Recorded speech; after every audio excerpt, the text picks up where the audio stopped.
Ladies, gentlemen, good afternoon. This is author and philosopher Jerome Van. Today we're going to talk about two kinds of liberalism. We're going to talk about classical liberalism and social liberalism. So this video will be actually divided into two parts. The first part will be about the comparative analysis between classical liberalism and social liberalism. And the second part will be about liberalism in the United States.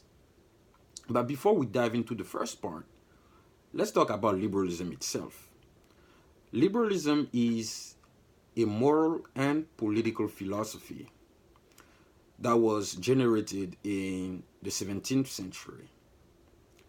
The essence of liberalism is a rebellion against central authority. In Europe, especially during the medieval time, central authorities, so basically the king, the monarch, or the emperor, used to dictate what civil policy should be without the consent of the governed.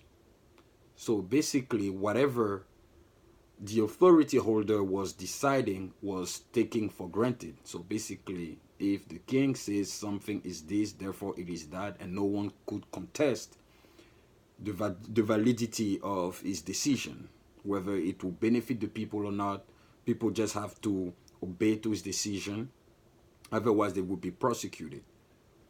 So liberalism incentivized people to question authority, to say, hey, what you're deciding, is it going to benefit me? Is it going to benefit my family? Is it going to benefit my community?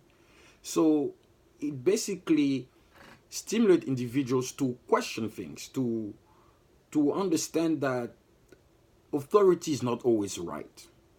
Whatever authority decided is not always the right choice. And that only the individual has the ability to decide for himself what is right for himself. Consequently, liberalism argues for individual liberties, whether it's at the political level, economic level, or social level. So when we speak about political rights, we're talking about the right of the individual to participate into the political process, such as the right to vote, the right to run for office, the right to create a political party, the right to assemble, the right to protest, etc. And when we talk about economic rights, we're talking about the right to private property, the right to create a business venture, the right to innovate, to stimulate, to voluntarily exchange goods and services with people. So basically, it's all the rights that enables you to create economic means. And then social rights are all the other rights that enables an individual to freely live in a civil society.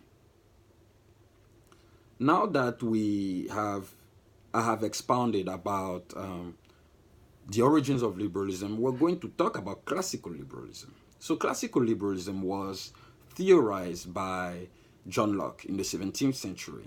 So he wrote two essential books, which are the two treatises of government and an essay on human understanding. So these two books basically argue for the sovereignty of the individuals and for a limited government. So basically, classical liberalism believes in political rights, economic rights, and the rule of law. So the rule of law is the fundamental principle that enables the sustentation of political rights and economic rights.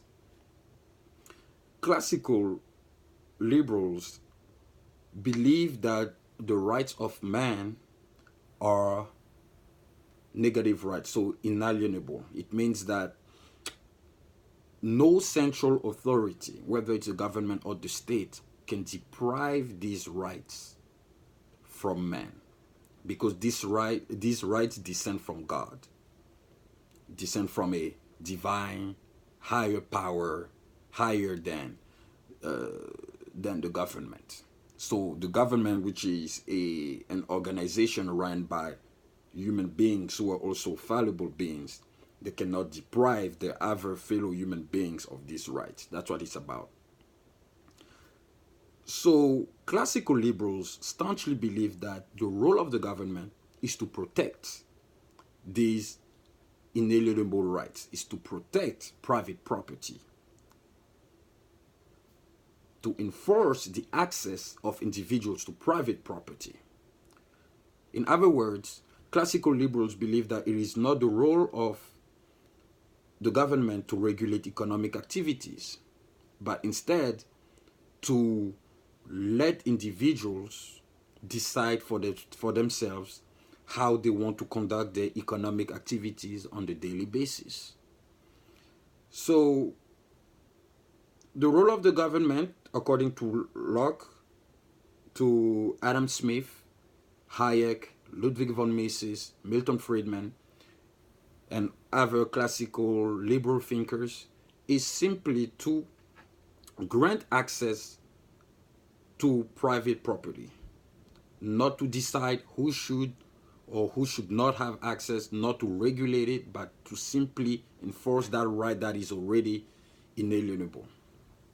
Moreover, classical liberals believe that public goods, so roads, bridges, housing, healthcare, or education, so any kind of public goods can be supplied by private means. So, which means that individuals, by voluntarily exchanging on the market economy, can create these public goods that will be accessible to everyone, rather than relying on the political process. Because classical liberals believe that the political process, in fact, impedes access to public goods for everyone, because the political process will decide the modalities and the circumstances under which people should have access to things.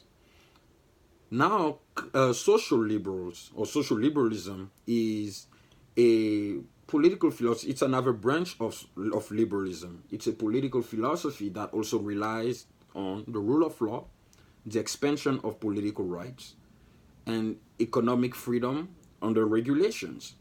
So social liberalism was in fact theorized in the 19th century by social liberal thinkers such as Leonard Hobhouse or Thomas Hill Green, or even the 20th century with Professor Dewey and John Rawls. So they believe that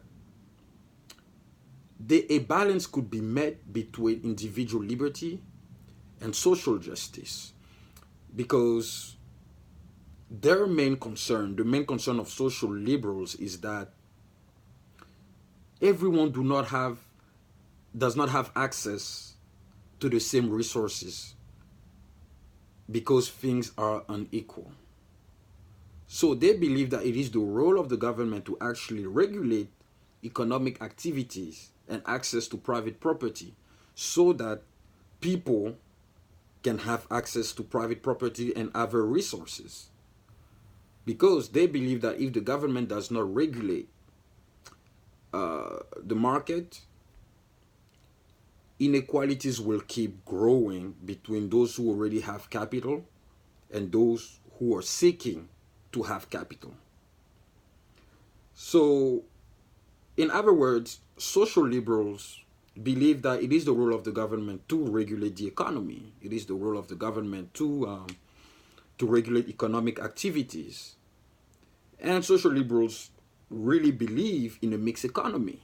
They believe that the government has a role to play in the economy at all times, and that it is the role of the government to even supply public goods to people, such as publicly funded schools or hospitals, or housing, so that the most disadvantaged in society, those who do not have the economic means to have access to these public goods, can still have access to.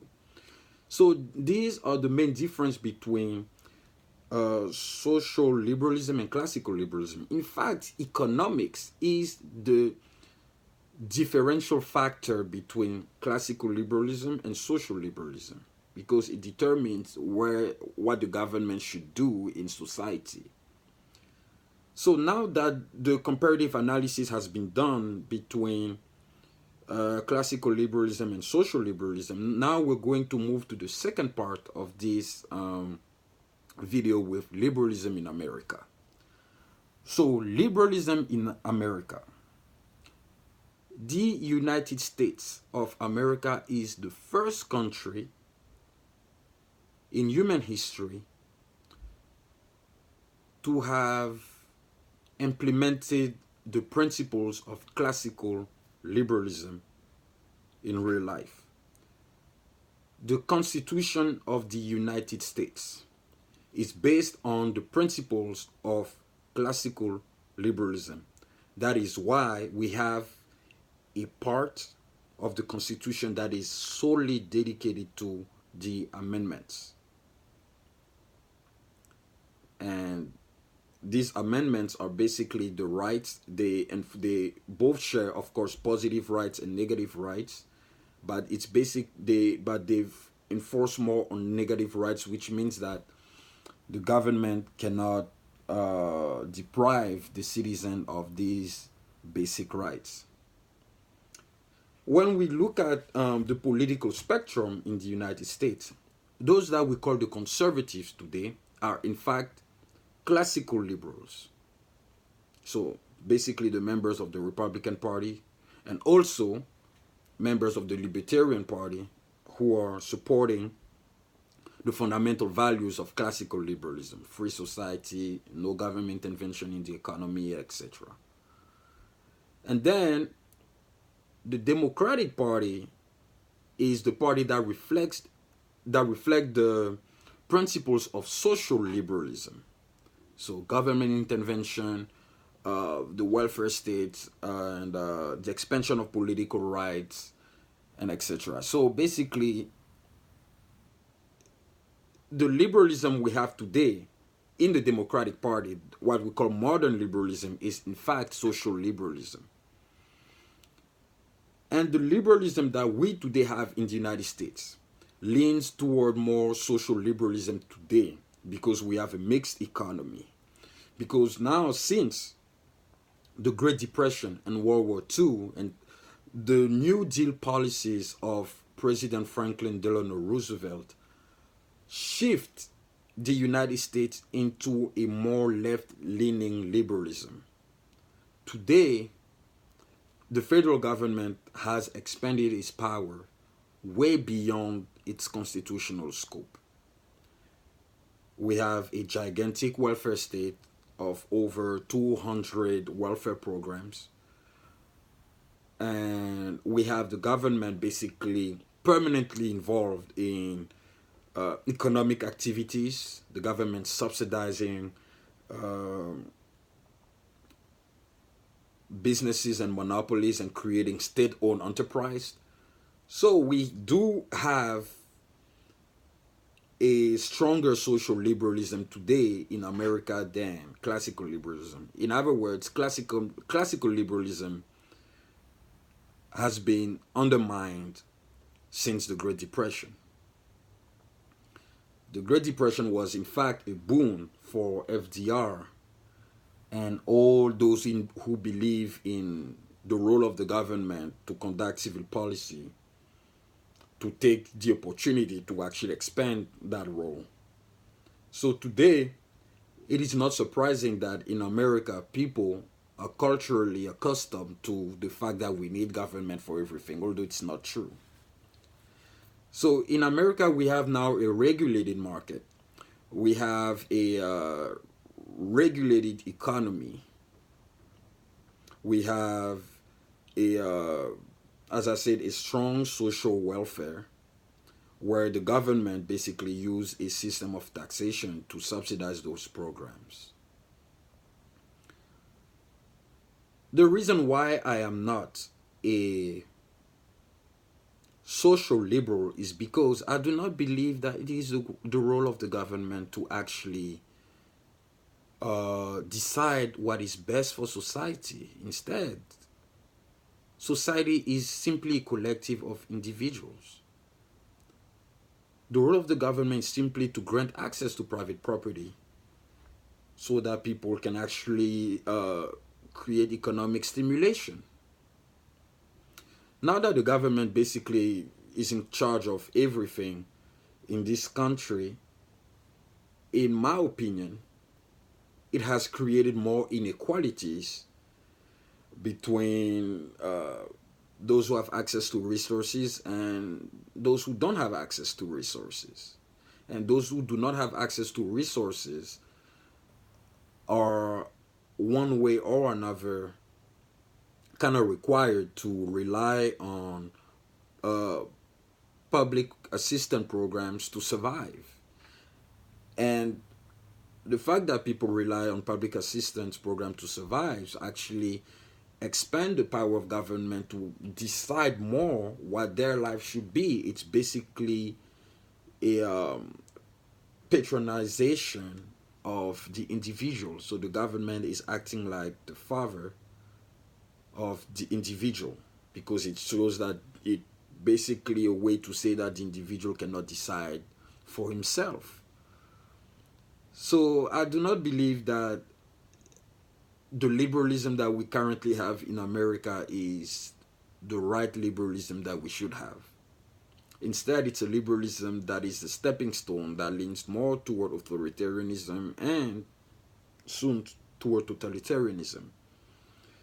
Because the government is strongly involved in everything and doesn't even produce good results. When we look at, for instance, the public sector of healthcare or the public sector of education, we clearly see that people go to government-owned school don't do really well because government-owned school underperform compared to charter schools and private schools, or people who rely on the public sector of healthcare um, receive low quality medical care because I mean they sure I understand that they do not have the money to afford private medical care, so they go to the public one, but the quality of medical care they receive is definitely below their expectations. That's one fact.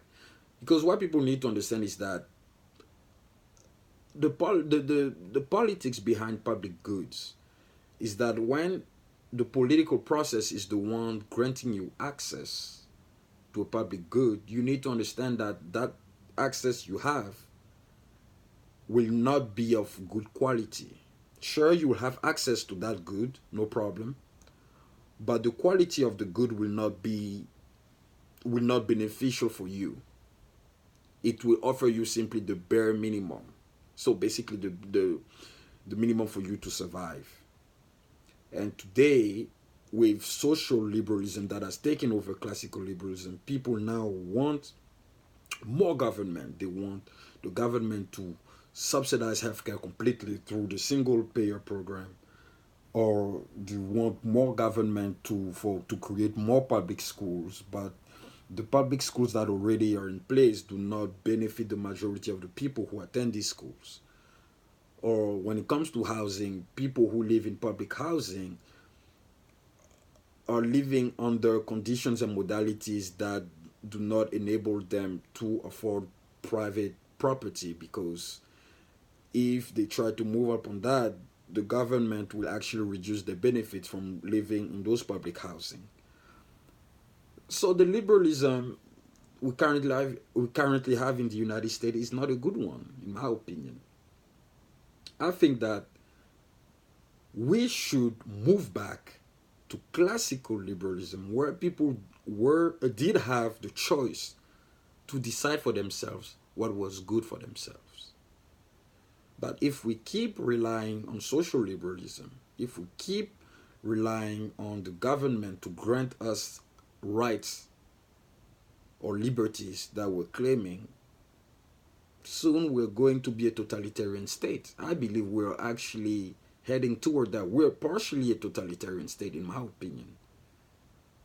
It's not a totalitarian it's not a totalitarianism that the Soviet Union had, but it's a tacit totalitarianism where like the government decides for everything on a daily basis.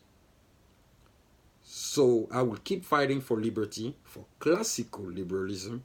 I will make sure that one day people understand and agree that classical liberalism is a better liberalism than social liberalism. Ladies and gentlemen, thank you so much for listening to my allocution. Please do not forget to subscribe to my YouTube channel, leave a comment, and until then, see you soon for the next video.